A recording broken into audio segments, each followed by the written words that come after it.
안녕하십니까. 글로벌 밀리터리 뉴스입니다. 오늘은 러시아 전성절인 5월 9일을 넘긴 5월 10일입니다. 5월 9일은 러시아 전성절이며 우크라이나의 춘계 대공세 개시일로 가장 많이 예상된 날짜였습니다. 또한 5월 9일은 한쪽은 이날까지 바흐무트를 함락시킬 것이라고 한 날이었고, 다른 한쪽은 이날까지는 바흐무트를 사수할 것이라고 한 날이었습니다. 어떻게 되었을까요? 어제 5월 9일이 지났으니 오늘 5월 10일은 어떤 변화가 있을까요? 오늘 우크라이나 전황 뉴스 순서는 먼저 러시아 국방부의 5월 8일자 1일 전황 브리핑을 알아보고, 러시아 텔레그램이 전하는 실시간 교전 상황을 확인해 보겠습니다. 이어서 간략히 최근의 우크라이나 전투 동향을 알아본 다음 오늘 메인 주제인 러시아 전성절 행사 궤최 동향과 예브게니 프리고진이 바흐무트 완전 함락을 앞두고 다시 오락가락하는 행보를 보이는 내용 전달하겠습니다. 먼저 5월 8일자 러시아 국방부 1일 전황 브리핑입니다. 브리핑 내용은 노란색 글자로 표시됩니다. 러시아 국방부 특수군사작전 진행 상황 보고 2023년 5월 8일 쿠판스크 방면에서 서부 집단군 부대의 항공 및 포병이 루간스크주 노보시오롭스코이 스텔마키우카와 하르키우주 신키우카 인근의 우크라이나 군과 교전했습니다. 또한 러시아군은 하르키우주 신키우카와 베레스토보이 근처에서 2개의 우크라이나 사부타조 및 정찰 그룹을 격퇴하였습니다. 이 방면에서 하루 동안 최대 55명의 우크라이나군, 3대의 전차, 5대의 장갑차, 7대의 차량, 한문의 D-30 곡사포가 파괴되었습니다. 크라스니 리만 방면에서 중부 집단군 부대의 작전 전술, 육군 항공 및 포병은 루간스크주 체르보나 디보로바와 도네츠크주 테르니, 토르스케, 쉐레브리앙카 근처의 우크라이나군을 공격했습니다. 우크라이나군은 지난 24시간 동안 70명의 병력, 3대의 장갑차, 한문의 아카치아 자주포, 2문의 D-20 곡사포를 잃었습니다. 도네츠크 방면에서는 바흐무트의 도시 서쪽 부분에서 돌격 분대의 공격이 계속되었습니다. 공수부대는 그들을 지원하고 측면에서 공격하고 있습니다. 남부 집단군 부대의 작전 전술 및 육군 항공, 포병은 도네츠크주 크라스노이, 보그다노브카, 스투포츠키 및 차시브야르 인근의 우크라이나군에 화력 공격을 가했습니다. 항공기는 이 지역에 5회 출격했고, 미사일 부대와 포병은 돌격 부대를 지원하기 위해 69회의 공습 임무를 수행했습니다. 우크라이나군은 지난 24시간 동안 380명 이상의 병력과 용병, 전차 1대, 장갑차 4대, 차량 6대, 아카치아 자주포 1문, D-20 및 D-30 곡사포 2문을 잃었습니다. 또한 우크라이나군 제54 기계화 여단과 제80 공중강습 여단의 탄약고 2곳이 도네츠크주 베르헤 카멘스코이와 크라마토르스크 인근에서 공격을 받았습니다. 남부 도네츠크와 자포리자 방면에서는 동부 집단군이 공습과 포격으로 도네츠크주 부올레다르, 세브첸코, 브레메브카와 자포리자주 말리노브카, 마르포폴, 벨로고로이, 노보다닐리우카 인근의 우크라이나군을 타격했습니다. 우크라이나군 최대 70명, 장갑차 3대, 픽업트럭 2대, D-20 곡사포 1문이 하루 동안 이 방면에서 무력화되었습니다. 또한 우크라이나군 제72 기계화 여단과 제128 산악강습 여단의 탄약고 2곳이 자포리자주 보다노이와 키로보 인근에서 공격을 받았습니다. 헤르손 방면에서는 러시아 부대가 50명의 우크라이나군, 차량 7대, MSTAB 곡사포 1문을 하루 동안 파괴하였습니다. 헤르손주 발라클리아의 우크라이나의 군사장비 창고 한 곳이 타격을 받았습니다. 15대의 우크라이나 무인기도 격추되었습니다. 이상 러시아 국방부의 5월 8일자 전황 브리핑 내용이었습니다. 앞의 내용을 바탕으로 이날 하루 우크라이나군의 손실 현황을 정리하면 사상자는 총 625명이 발생했습니다. 쿠판스크 방면에서 85명, 크라스니 리만 방면 75명, 도네츠크 방면 340명, 남부 도네츠크 및 자포리자 방면 55명, 헤르손 방면 40명입니다. 우크라이나의 군사장비 손실은 무인기가 15대, 전차 및 기타 장갑 차량이 19대, 야포 및 박격포 10문, 특수군사 차량 22대가 파괴되었습니다. 무인기 격추 수량이 여전히 많으며 전차 및 장갑차 파괴 수량도 많습니다. 항공기와 헬리콥터, 방공 미사일 시스템 및 MLRS 장착 전투 차량의 손실은 없습니다. 평소와 비교하여 특별히 두드러지는 부분은 보이지 않습니다. 이어서 실시간 교전 상황 전달합니다. 5월 8일 우크라이나 실시간 교전 상황. 우크라이나 교전 상황 중 주요 내용만 요약하여 전달합니다. 러시아군이 다시 한번 우크라이나의 인프라 시설과 무기 창고에 대규모 공격을 감행했습니다. 남쪽에서는 순항 미사일이 오데사와 벨고로드 디니스트로프스키 지역의 우크라이나군 위치를 타격했습니다. 키우에서 러시아 무인 항공기 지란2가 우크라이나군의 군사 및 인프라 시설을 공격했습니다. 키우의 스바야토신스키와 솔류멘스키 지역의 표적이 카미카제 드론의 공격을 받았습니다. 수미 지역에서 러시아군이 저노브 노브호로드스크 근처의 우크라이나군 위치에 정확한 타격을 가했습니다. 또한 우크라이나군이 벨고로드 지역의 국경지대를 포격했습니다. 쉐베키노, 크라스노이, 스포다리오시노, 레오노보카의 주거용 건물이 적의 공격을 받아 최소 5명이 부상당했습니다. 바흐무트의 서부 지역에서는 러시아군이 부브카 대학을 차지하기 위해 치열한 전투를 벌이고 있습니다.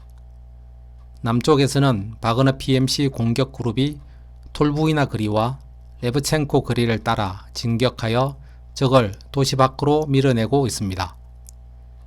이상 러시아 측 텔레그램이 전하는 우크라이나 실시간 교전 상황입니다. 바흐무트 전선은 우크라이나군이 극히 소규모 영역을 차지하고 있지만 크게 변동은 없어 보입니다. 내일 러시아군이 완전 점령했다는 발표가 나와도 이상하지 않을 상황입니다. 앞의 러시아 국방부 브리핑과 실시간 교전 상황 내용을 살펴보면 우크라이나와 러시아의 전투 양상이 비대면 전투를 벌이고 있다는 느낌을 많이 받습니다. 러시아 국방부의 전과 발표뿐만 아니라 우크라이나 국방부의 전과 발표를 살펴보면 양국군이 직접적으로 충돌하여 교전을 벌이는 것은 바흐무트와 아브디우카 등 극소수에 불과하고 대부분은 미사일 및 드론 공습, 포격에 의존하는 공격 형태를 보이고 있습니다. 아무래도 작전하는 입장에서 병력 손실이 가장 뼈아플 수 있으니 가급적 병력 손실을 줄이는 전술을 택하는 것이 아닌가 합니다. 따라서 그 어느 때보다도 감시 및 정찰이 중요하게 되었습니다. 소규모 정찰용 드론 및 대형 정찰용 항공기, 위성 등의 역할이 크게 정대되었습니다. 위에서 브리핑한 내용 외에 오늘 오신트 정보 중에서 특이사항 2개를 말씀드리겠습니다. 하나는 우크라이나가 벨고로드를 하루 종일 공습했다는 것입니다. 평소에도 우크라이나는 러시아 본토인 쿠르스크와 벨고로드를 지속 공습하였는데 오늘은 하루 종일 공습했고 평소 한두 개 정착지가 타격을 받던 것에 비해 최소 8개의 정착지가 공격을 받았다고 합니다. 벨고로드의 포격 지점이 러시아군의 중요 보급로나 거점이 아닐까 생각됩니다. 다른 하나는 우크라이나군이 자포리자 및 헤르손 방면의 공격 작전 준비를 완료했다는 소식입니다. 러시아 측 텔레그램이 전한 내용에 따르면 우크라이나군 최소 2개 군단이 러시아의 포격 거리를 벗어난 지점에서 집결해 공격 준비를 마치고 진격을 준비하고 있다고 합니다. 텔레그램의 판단은 우크라이나 기계화 부대가 오리키우에서 출발해 멜리토폴로 진격할 것이며 특수부대와 해병대는 드니프르강을 건너 동시에 진격할 것으로 보고 있습니다. 한편 각종 오신트의 내용을 종합하면 우크라이나군은 헤르손시의 드니프르강 남단에 이미 어느 정도의 병력이 집결해 있는 것으로 판단됩니다. 다음은 오늘의 메인 주제 전달하겠습니다. 먼저 바그너 용병그룹의 예브게니 프리고진이 오락가락 행보를 보이고 있는 내용입니다. 프리고진은 최초 현지 시각 5월 5일 바그너 그룹이 탄약 부족 문제 때문에 5월 10일부로 바흐무트에서 철수한다고 발표하였고, 다음날 5월 6일 체첸 공화국 수장인 람잔 카디로프와 연락하면서 체첸의 아크마트 부대에게 전선을 이양할 것이라고 하였습니다. 그런데 이튿날인 5월 7일 러시아 국방부로부터 탄약 지원 약속과 함께 바흐무트 작전에 대한 자유권한을 받았다는 발표를 하였습니다. 그런데 다시 이틀이 지난 5월 9일 프리고진은 탄약은 단순히 2를 곱해 주어야 하는데 바그너 그룹이 요청한 탄약의 50%와 필요한 양의 10%만 받았다고 하면서 탄약이 없으면 여전히 전선을 떠날 것이라고 밝혔습니다. 또한 러시아 정규군이 후퇴하여 바그너 그룹의 측면에서 이미 문제가 발생하였는데 조만간 우크라이나군이 측면에서 반격을 시작할 것이며 러시아 국영기업 가스프롬이 설립한 민간 용병그룹 파켈 PMC의 전투원들도 진지를 이어받는 것을 거부하고 있다고 주장하였습니다. 그런 한편으로 러시아 국방부로부터 전선을 떠날 경우 반역죄로 처벌한다는 명령서가 도착했으므로 바그너 그룹은 바흐무트 전선을 떠나지 않고 며칠 더 싸울 것이라고 밝혔습니다. 이상이 프리고진이 밝힌 내용이었습니다. 이게 무슨 일인가요? 프리고진이 사업가이기 때문에 나름 선전전과 심리전에 능하다는 일부의 평가도 있었는데 이러한 행보는 어떻게 해석해야 할까요? 국방부 최고수장을 그렇게 격렬하게 육두문자를 섞어가며 비난하던 인물이 이제는 탄약이 원하는 만큼 공급되지 않았으니 철수할 거라고 합니다. 그런 한편으로 명령서가 왔으니 반역죄를 지을 수는 없으니 며칠 더 전투를 계속할 거라고 합니다. 솔레다르 전선과 바흐무트 전선에서 위상을 높여가던 프리고진이 하루하루 변덕스러운 행태를 보이고 있는데 어떤 이유가 있을까요? 아니면 그냥 변덕스러운 조울증 환자에 불과할까요? 하루에도 수백 명씩 죽어가는 시체들을 보면서 제정신인 사람이 있겠냐마는 프리고진의 행보는 점점 더 이해하기 어려워 보입니다. 내일 또 무슨 일이 있을 것 같은데 확인해서 전달하도록 하겠습니다. 다음은 5월 9일 러시아 전성절 동향 및 푸틴의 전쟁 선언입니다. 러시아의 전성절은 5월 9일로 2차 세계대전에서 나치 독일이 소련의 무조건 항복을 선언한 날입니다. 이날 모스크바에서 개최된 러시아 전성절 행사가 평소에 비해 대폭 축소된 채 진행되었습니다.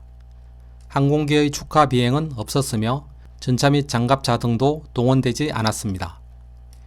2022년 전성절에는 71대의 항공기가 동원된 바 있습니다. 이날 동원된 유일한 전차는 매우 오래된 구소련제 T-34 전차 한 대였습니다. 기타 군사장비는 이스칸데르 M 극초음속 미사일과 S-400 방공 시스템 등 단촐한 규모였고 초대된 외국 정상도 벨로루시, 키르기즈스탄, 우즈베키스탄, 카자흐스탄, 타지키스탄, 투르크메니스탄 대통령과 아르메니아 총리 등 7명에 불과했습니다. 러시아는 이번 전성절에 대내외에 보여준 것이 별로 없습니다. 전쟁을 치르는 와중이라 대규모 군사 퍼레이드를 하기 어려웠겠지만 보이는 대로라면 러시아는 전쟁을 수행하는 것 외에는 다른 것에 눈을 돌릴 여유가 없는 것으로 보입니다. 만일 여유가 있었다면 더더욱 대규모 군사 퍼레이드를 통해 국민들을 안심시키고 대외에도 전쟁 수행 능력이 충분함을 과시하는 것이 낫지 않았을까요? 한편 블라디미르 푸틴 대통령은 기념연설에서 서방 엘리트가 러시아에 대한 정오와 혐오를 퍼뜨리고 있다면서 러시아를 상대로 한 진짜 전쟁이 벌어졌다고 언급했습니다. 러시아는 우크라이나 침공 이후 전쟁이 아닌 특별군사작전으로 지칭해 왔는데 전쟁으로 지칭했다는 것은 특별한 의미가 있을 것으로 판단됩니다. 극구 부인하고 반대해온 것으로 알려졌지만 대규모 동원령이 내려질 가능성도 배제할 수 없을 것 같습니다. 글로벌 밀리터리 뉴스가 오늘 준비한 영상은 여기까지입니다. 즐거운 하루 보내십시오. 감사합니다.